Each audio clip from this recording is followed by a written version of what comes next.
भारत का प्रसिद्ध ऐतिहासिक स्थल ताजमहल एक विश्व धरोहर स्थल है जो भारत के उत्तर प्रदेश राज्य के आगरा शहर में स्थित है।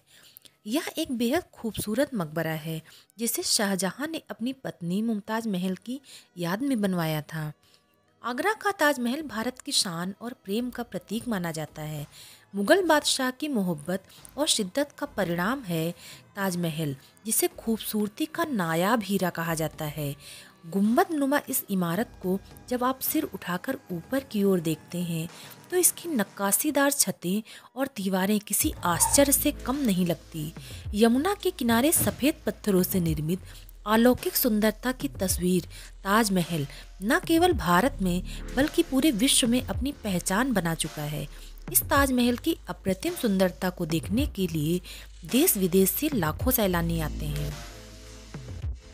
अब बात करते हैं इतने खूबसूरत ताजमहल का निर्माण कैसे हुआ। दोस्तों, ताजमहल का निर्माण मुगल बादशाह शाहजहां ने अपनी पसंदीदा पत्नी मुमताज महल की याद में 17वीं शताब्दी में बनवाया था। इस स्मारक का निर्माण उस्ताद अहमद लाहौरी के नेतृत्व में वास्तुकारों की एक टीम द्वारा किया गया था।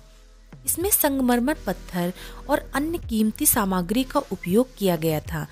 ताजमहल का निर्माण कार्य 1632 ईस्वी में शुरू हुआ और 1653 ईस्वी में पूरा हुआ। इसके निर्माण कार्य में लगभग 22 वर्ष का समय लगा। निर्माण कार्य के दौरान लगभग 20,000 मजदूरों, शिल्पकारों, वास्तुकारों और कारीगरों का योगदान था। ताजमहल को बनाने में मुख्य रूप से एक बड़ी कारीगर की टीम शामिल थी, जिसमें कई महान कारीगर शामिल थे। दोस्तों, अब हम बात करेंगे ताजमहल के निर्माण में प्रयोग की जाने वाली सामग्री की। ताजमहल के निर्माण में कई तरह की सामग्री का इस्तेमाल किया गया था, जो दुनिया भर से लाई गई थी। इसका निर्माण हाथी दांत सफ़ेद संगमरमर से किया गया है। यह संगमरमर मकराना क्षेत्र राजस्थान से आया है। इसके अलावा आमेर और राजस्थान की खदानों से भी संगमरमर लाया गया था। इसके निर्माण में इस्तेमाल किए जाने वाले जैस्पर पंजाब से लाया गया था। जेड और क्रिस्टल चीन से लाया गया था। लापिस लाजुली और नीलम अरब से लाए गए थे।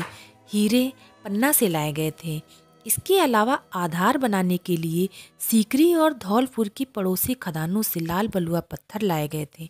ताजमहल के निर्माण में इस्तेमाल किए जाने वाले संगमरमर के कुछ टुकड़े इतने बड़े थे कि उन्हें बैलों और लंबी सींगों वाले भैंसों ने अपना बहुत पसीना बहाकर आगरा तक पहुंचाया। ताजमहल के निर्माण में 1000 से भी ज़्यादा हाथियों का इस्तेमाल यातायात के लिए किया गया था। दोस्तों, इतने लोगों के योगदान और लगभग 22 वर्ष की कड़ी मेहनत के बाद यह भव्य इमारत ताजमहल बनकर तैयार हुआ, जिसे 1983 में यूनेस्को की विश्व धरोहर स्थल के रूप में नामित किया गया। दोस्तों, अगर यह जानकारी आपको अच्छी लगी हो तो हमारे चैनल को लाइक और सब्सक्राइब करें तथा कमेंट बॉक्स में कमेंट लिखना ना भूलें।